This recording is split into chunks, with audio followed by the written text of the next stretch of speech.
participate, to learn, to grow, and to thrive.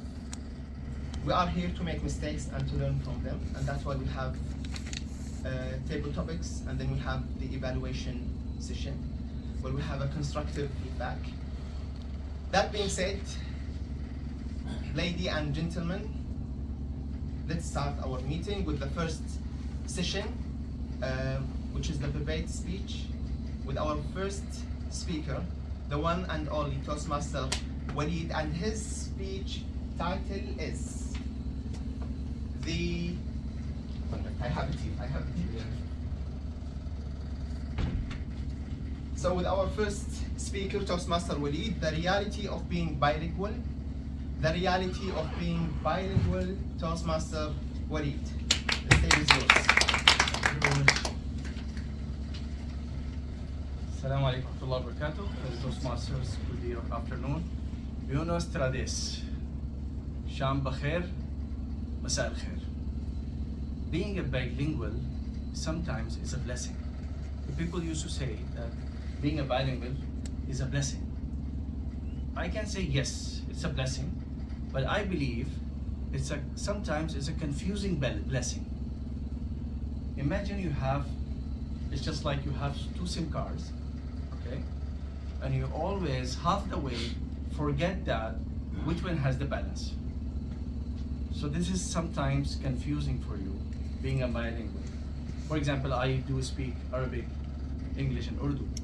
And as a plus point for that, my family considered me as a Google Translate, a walking Google Translate. Whenever my father used to call me, he said, Waleed, listen, my friend has an issue with his landlord, and you have to help him because the landlord doesn't speak Urdu or English, and you speak Arabic, so you can help him because my friend doesn't speak anything except Urdu.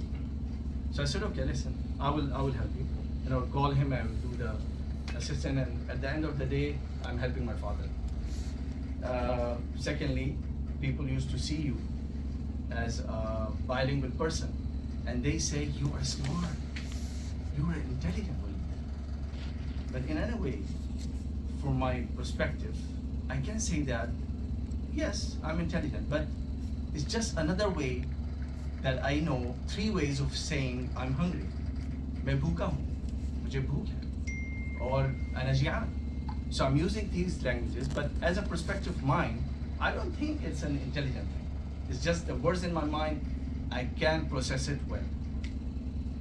The other thing that when you are with your family, they always try to have your assistant in some of the things that they are having an issue. For example, the translation. They call you at the midnight and say, Waleed, listen, I have these documents, I have to fill the form, please can you help me? I need to send it to Jawazat. I said, Habibi, it's already night at 12 and you need a Jawazat. So you have to help them, but the only reward you get from your family mainly is a plate of biryani. That's it, nothing.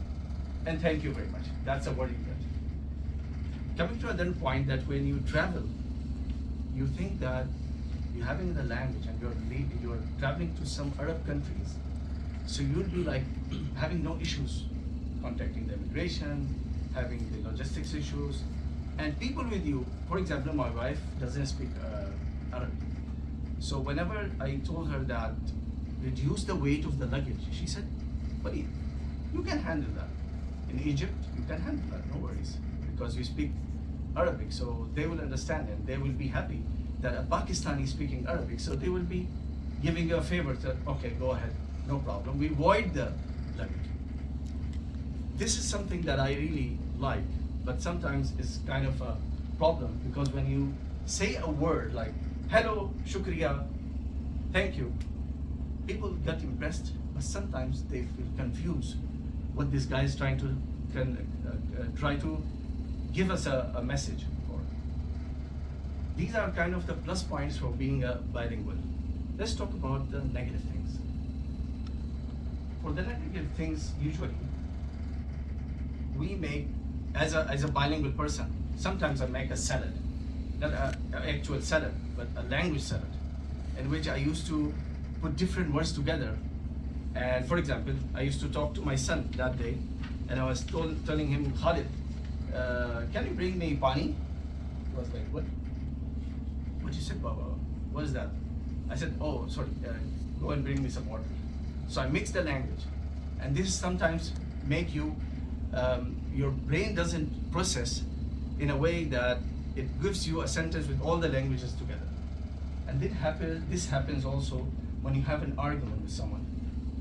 So when you have an argument with someone, you try to use the three languages together, trying to win the argument. So you use one language and suddenly the words are finished. And still that person is not convinced.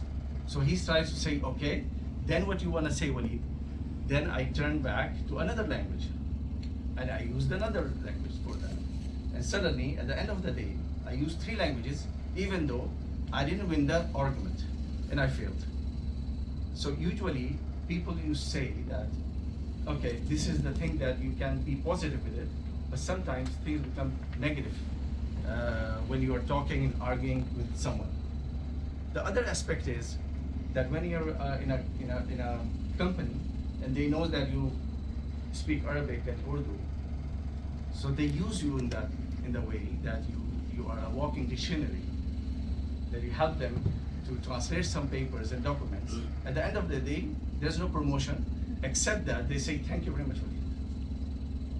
I think being a bilingual is a blessing, honestly. But learning a language is a thing that makes you powerful, confident, able to communicate well. But on the other hand, it's a hard work. People used to approach you.